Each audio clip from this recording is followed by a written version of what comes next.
Mi chiamo Eliane, sono di parlare di Foz do Iguaçu, Paraná, descendente di Veneti e anche una scolare del progetto Lingua Mare.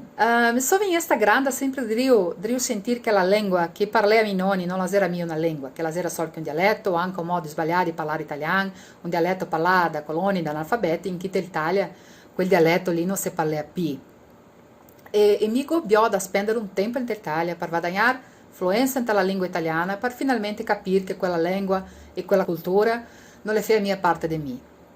E dopo che sono tornata, dopo tanti anni, lo scomincio della pandemia, ho deciso di cercare su quel dialetto. E sta qua che ho buttato fuori il progetto Lingua Mare di Fernando Menegatti, che mi ha fatto sapere che il Veneto non era mio un dialetto, che il Veneto è di fatti una lingua riconosciuta dalla UNESCO, una lingua che la si parla da più di 8 milioni di persone per tutto il mondo, una lingua che ha una grammatica ricca, una grammatica intrigante, una grammatica che per me la è tante volte più interessante di quella italiana.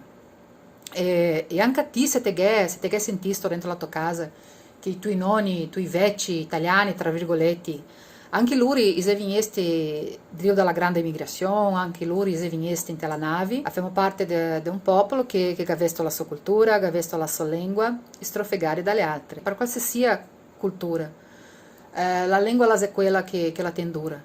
E qua che va via la lingua la viene smentegata, lo stesso viene fuori anche con la nostra essenza, anche con i nostri principi, anche con la nostra dignità. Dunque, grazie al progetto Lingua Mare, grazie a Fernando, e che noi altri possiamo essere riconosciuti come veneti dalla nostra lingua, dalla nostra cultura, dai nostri vecchi, a tutti i veneti del mondo.